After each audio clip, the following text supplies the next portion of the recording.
દૈનિક બાઇબલના વાંચનો. તારીખ 7 મે 2026, પાસખાના 5મા અઠવાડિયાનો ગુરુવાર.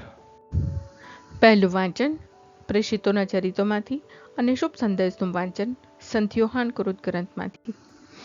પહેલું વાંચન પ્રેષિતોના ચરિત્રોમાંથી અધ્યાય 15 કલમ 7-21. અને પુષ્કળ ચર્ચા પછી પિતરે ઊભા થઈને કહ્યું, બંધુઓ, તમે જાણો છો કે ઠેઠ શરૂઆતમાં ઈશ્વરે તમારામાંથી મને પસંદ કર્યો હતો કે બિન યહૂદીઓ મારે મોઢે શુભ સંદેશની વાણી સાંભળે અને એમાં શ્રદ્ધા ધરાવતા થાય. અને સર્વંતર્યામી ઈશ્વરે આપણામાં કર્યો હતો તેમ તેમનામાં પવિત્ર આત્માનો સંચાર કરીને પોતે તેમના પર પ્રસન્ન છે એમ સ્પષ્ટ દર્શાવ્યું છે. આપણી અને તેમની વચ્ચે તેણે કશો ભેદ કર્યો નથી, કારણ તેમના હૃદય પણ શ્રદ્ધાથી શુદ્ધ બનાવ્યા છે. તો હવે આપણા પૂર્વજો કે આપણે જે ધૂસરી ઉપાડી શક્યા નથી તે આ નવા શિષ્યોના ખભા ઉપર લાદીને તમે ઈશ્વરની ધીરજની કસોટી શા માટે કરો છો? આપણી તો શ્રદ્ધા છે કે એમની પેઠે આપણો પણ ઉદ્ધાર પ્રભુ ઈસુની કૃપામાં જ રહેલો છે. આખી સભા શાંત થઈ ગઈ અને પાઉલ અને બારનાબાસને મોઢે બિન યહૂદીઓમાં તેમની મારફતે ઈશ્વરે કરેલા પરચા અને ચમત્કારોની વાતો સાંભળવા લાગી. તેઓ બોલી રહ્યા એટલે યાકોબે કહ્યું, બંધુઓ, મારું કહેવું સાંભળો. પોતાને માટે એક પ્રજા પસંદ કરવા બિન યહૂદીઓ ઉપર ઈશ્વરે સૌ પ્રથમ કૃપા દ્રષ્ટિ કેવી રીતે કરી એ સિમોને જણાવ્યું છે.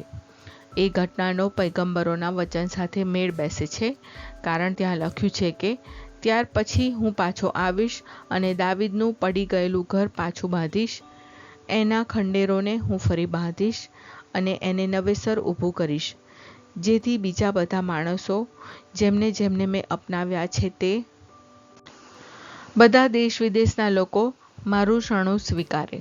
જેણે યુગો પહેલાં આ બધું જણાવેલું છે તે પ્રભુના આ શબ્દો છે.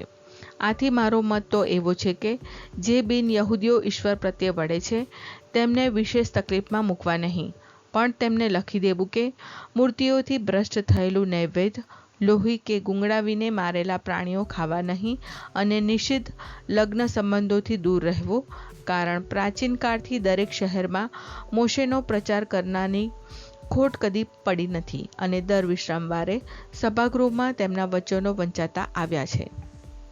આ પ્રભુની વાણી છે, તે આપણો આધાર છે. શુભ સંદેશનું વાંચન સંત યોહાન કૃત ગ્રંથમાંથી અધ્યાય 15 કલમ 9-11. પિતાએ જેમ મારા ઉપર પ્રેમ રાખ્યો છે તેમ મેં તમારા ઉપર પ્રેમ રાખ્યો છે. મારા પ્રેમની છાયામાં તમારો વાસ રહો. મેં જેમ મારા પિતાની આજ્ઞા પાડી છે અને તેના પ્રેમની છાયામાં હું વસું છું, તેમ મારી આજ્ઞાઓ જો તમે પાળશો તો મારા પ્રેમની છાયામાં તમારો વાસ રહેશે. આ મેં તમને એટલા માટે કહ્યું છે કે જેથી મારો આનંદ તમારો આનંદ બને અને તમારો આનંદ પૂર્ણતાને પામે. આ પ્રભુની વાણી છે, તે આપણો આધાર છે. પ્રાર્થના. ઓ મારા પ્રભુ ઈસુ, હું મારા પાપો માટે પસ્તાવો કરું છું. મારા પાપો માફ કરો. મારા હૃદયમાં આવો.